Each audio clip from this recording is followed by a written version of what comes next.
transported to a brilliant sci-fi universe filled with imaginative characters, high-tech weapons and gadgets, and unprecedented action-packed shooting adventure. Welcome to the brave new world of Ratchet and Clank.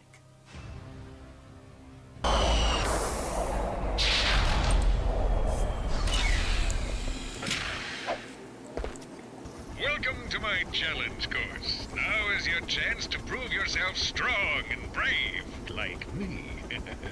Conquer it, and you'll join in my fight against evil. Haven't we done enough already? What? I can't hear you. I said, haven't we done? Sorry, still having trouble. Tell me later. Later? We might be dead by then. What? All right, Clank, let's get going. Alright, hello everyone and welcome back for more Ratchet and Clank. Today is October 4th, 2014, the day after Smash Bros. Is released. I still don't have the game because I had to spend my money on other things. And speaking of which, today I renovated my room a bit, so now I'm using a bit of a different recording setup.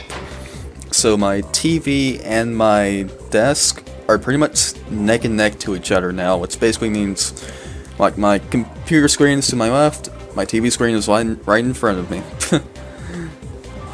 Which makes it so much easier for me with recording, because then I get to sit right by my computer again without having the air conditioner get picked up on the mic too much.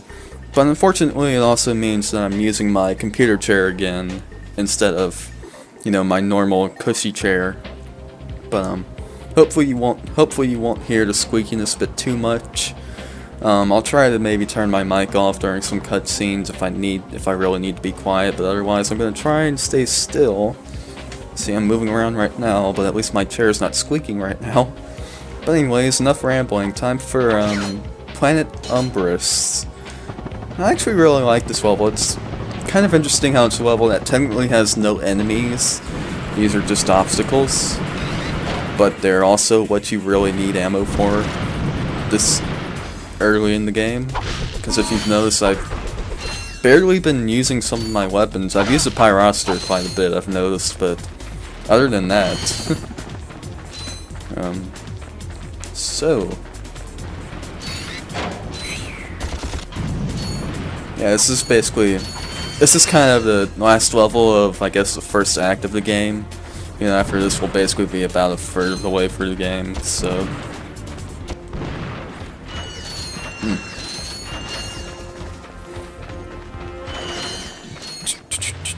yeah, don't have much else to talk about. It can be a fairly challenging level, but since I know it so well, it won't be too big of a deal for me. It's basically a test of your jumping skills and whatnot, and dodging, and how to use your weapons effectively.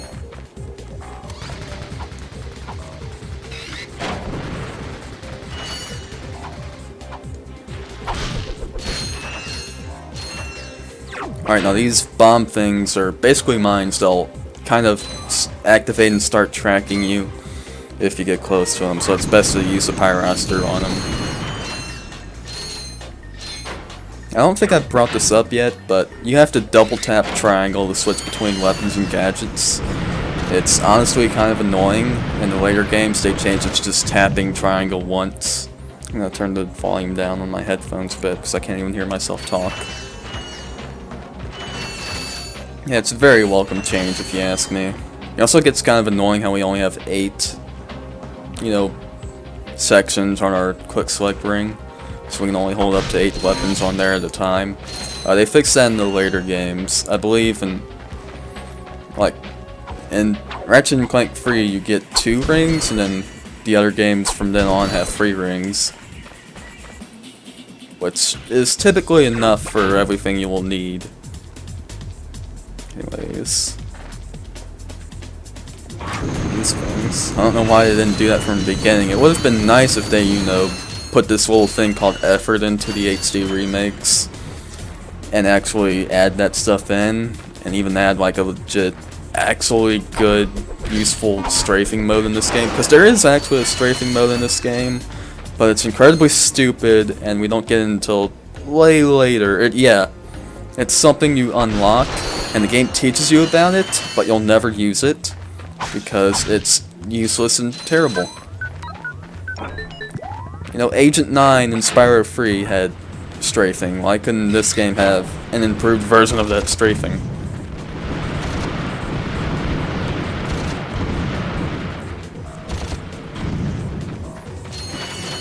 I actually really like the music here. It's kind of that, I don't know, kind of has that sort of military training level feel to it, mixed with the typical Ratchet and Clank music that you've been hearing. That's what I like.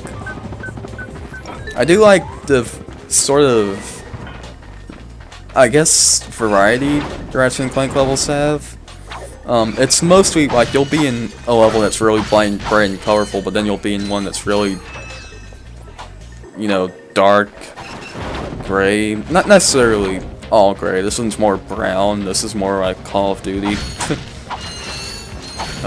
Blackwater City is, well, Blackwater City had some color in it, but you get what I'm saying. Some of these levels are actually pretty dark aesthetic-wise.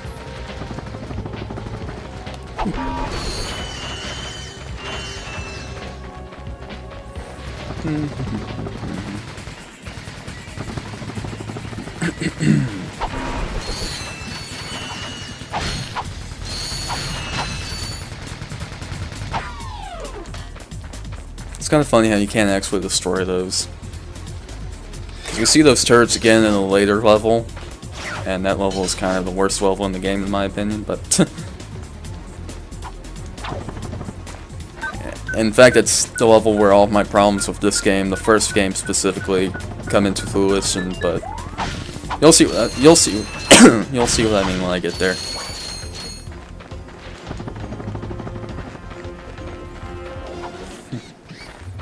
I'm not trying to like make the first game sound bad, it's just, I don't know. Like they didn't, I don't really know how to put this into words. They didn't really figure a lot of things out. It is the first game after all. But there's some stuff that you'd think they would have put in there, like strafing and, I don't know, better quick select, pausing when you use the quick select. I don't know. It kind of just surprises me that they wouldn't do that. But hey, that's game design for you. I've almost got 50,000 again. You'll be surprised how many bolts you can actually get. Like most people kind of over-exaggerate how hard it is to get bolts in this game, because it's not. You just have to go out of your way to do it, and try not to buy as much ammo. Now in the later games they're a bit more lenient with bolts, and like they tend to give you a bit more bolts than you do in this game, like at least 2 or 3 times as much. And the ammo costs about the same throughout most of the games anyway. So you never feel like you're paying too much for just ammo. Like you'll be surprised how much ammo for some weapons cost in this game. I think one of them, the Visibomb, costs like 100 or something like that for one bit of ammo, and you can carry like 20 of those. So it's like that's 2,000 bolts just gone if you really like desperately need ammo for it.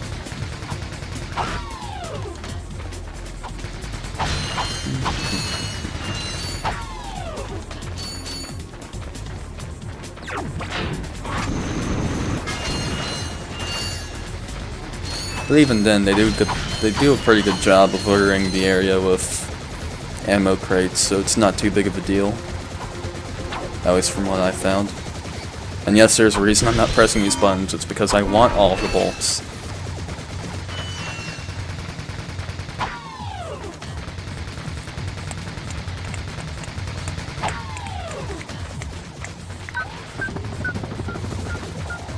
Alright.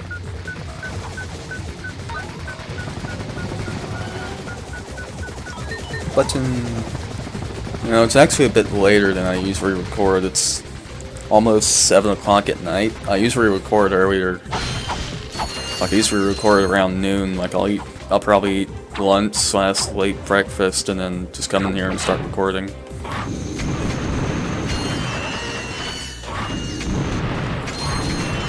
Of course I shower first. I mean, cleanliness is next to manliness. Not that I'm the most manly person in the world, but whatever.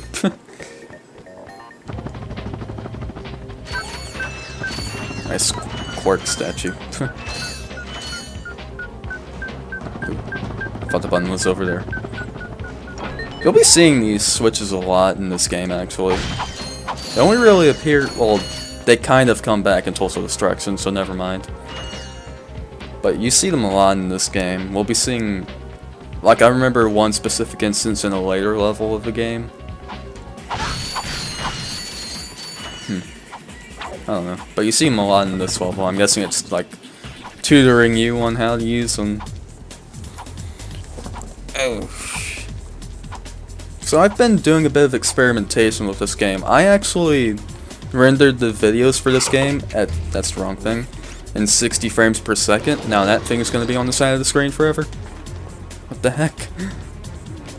It's supposed to have the Hydro Displacer gauge over there instead of the... Wow.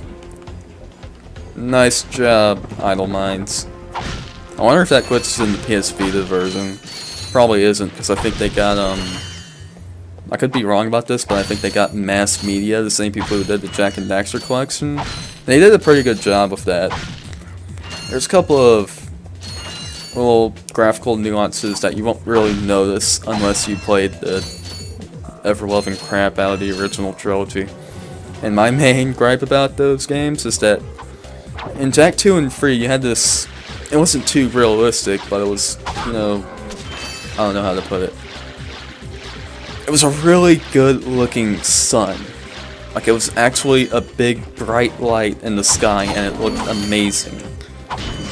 And in the HD collection for PS3, it's just a white dot. Just like in Jak 1.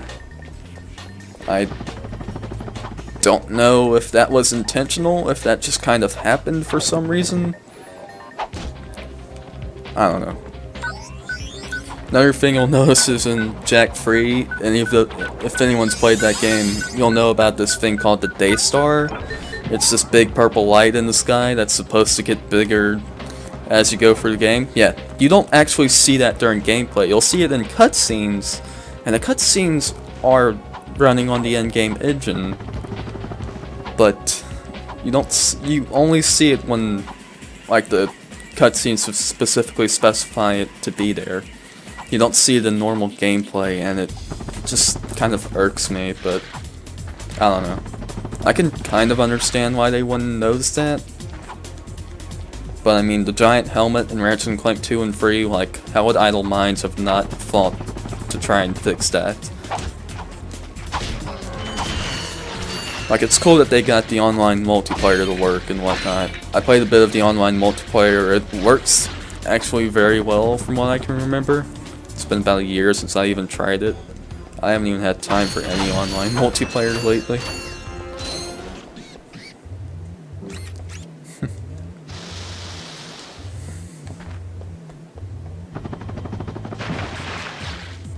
But yeah. I wish these games weren't so glitchy on the Vita too, because I would totally buy a Vita just to play these games on the go. But unfortunately, they had to botch that up. I've said this before, but I heard the Sly collection on Vita is also, well, it was actually pretty good. I don't know anything about the God of War collection on the Vita, but I know that Sly is very good. Jak and Daxter has a few lag issues, and Ratchet and Clank is just apparently flat out terrible.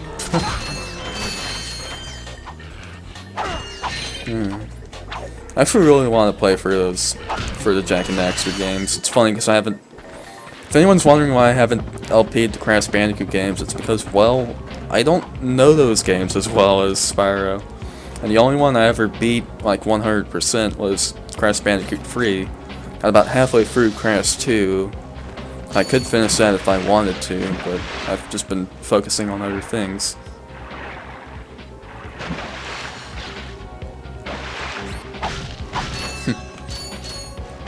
Yeah, now our breath gauge is gonna be stuck there forever. Like, see that could have easily, I know why it's there, but that could have easily been fixed.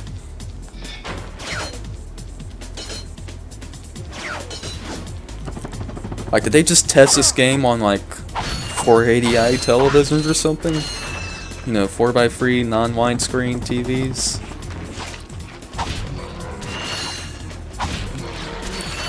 Like, the thing about these HD remakes is that they're easy money. But I mean, you still have to kind of put forth the effort to make them functional and non-glitchy. So I can understand if it's like a new company, they don't have a lot of money. You know, if you want to give them some free money, that's fine, but you gotta help them out. That's why I still don't think... Well, no gaming publishing company is really perfect, in all honesty. And while I do love Sony to death, they definitely have their issues.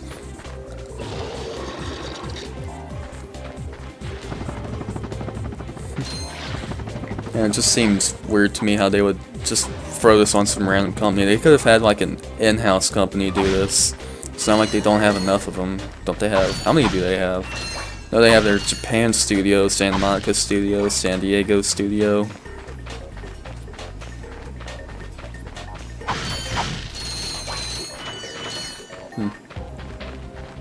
Like, I know Insomniac themselves couldn't do that because they were pretty busy at that time, but still.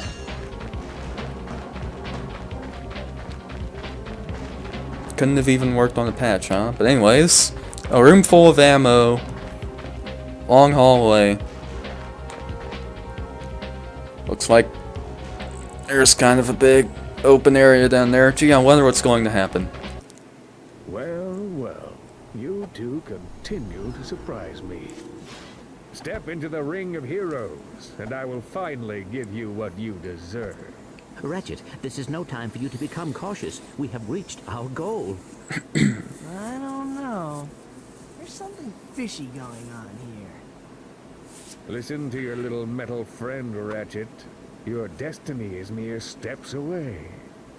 It's just something doesn't seem right. This is it. Quark is going to help us stop Cheb and Drek. Nice subtitle error. Why, thank you. That's Clank. Insomniac's doing. You've been most helpful.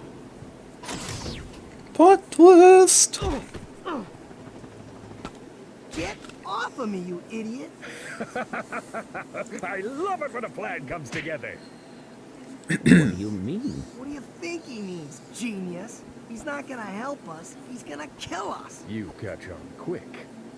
Although there is one problem with your hypothesis, I'm not going to kill you. You're not? No, he is. But why? But why? It's really not that difficult to decipher.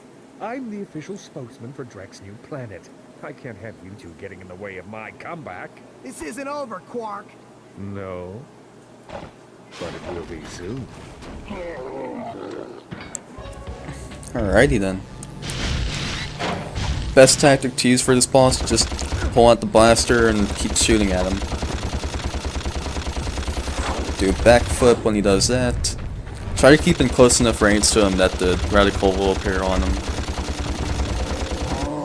And then just jump over his shockwaves, and when he starts, you know, when he goes into his shield, that looks kind of terrible in this version for some reason. Oop. And yeah, that's all you have to do. Just repeat that 3 times. I really like the music here. This music actually comes back in Ratchet and Clank 3.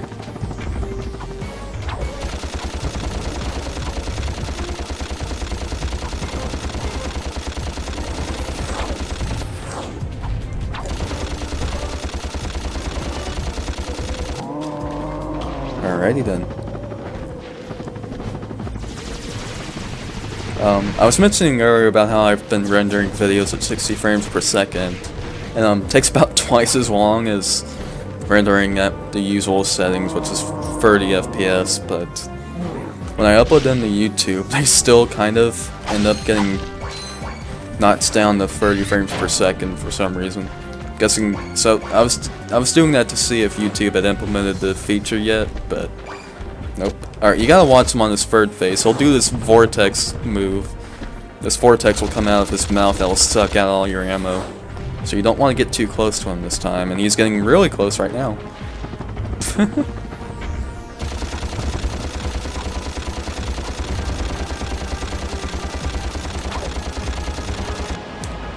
There he goes! Whew.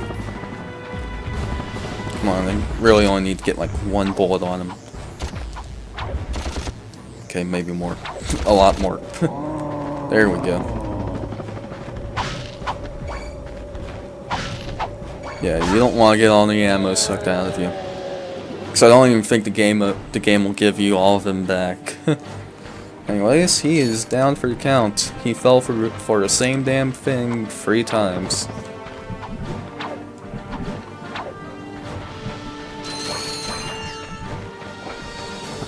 I've got over 50,000 bolts now. Which is good, because I think the weapon I'm getting in the next level, it's either 10,000 or 20,000. I don't remember. It's been a while. When was the last time I played for this game all the way? It has to have been at least a year. I haven't even gotten 100% in Ratchet and Clank 2. I haven't even finished Ratchet and Clank 3. Which is why, after this, I'm not going to, you know, do everything one after another like I've been doing with the Spyro and games and Batman as well. I wonder what that infobot is for. Maybe it can replace you. Oh. We're pinned down! We're pinned down! The ships are hammering our position from the air! That was a little too close! We need support! Now! Actually, I need support. My entire battalion went AWOL and left me to fight this war on my own. If the enemy doesn't kill those guys, I will. I'm not gonna last much longer. Requesting immediate assistance. Over and out. Those are direct ships destroying that planet. We must help that commando. Are you serious? That's it. I am out of here. Captain Quark is gonna be sorry he messed with Why does me. Ratchet look like This he's is not always about Captain Quark smiling? anymore. There are innocent lives being lost. Yeah? Well, I'm done with this stupid hero stuff. I got my own agenda now. Ratchet, this is not like you. What do you know about me? You spent this whole time looking for Quark. You don't know anything about me. I know that you will do the right thing. Well, Well, right Clank now, the thing I looks wanna like he's do is smiling find too, Quark. but at the very least, he has a reason. He's a How robot. do you start this stupid thing? Have you forgotten? You need a robotic ignition system. I will start the ship if you agree to help that commando. So, blackmail is it? Fine. Just shut up and start the ship.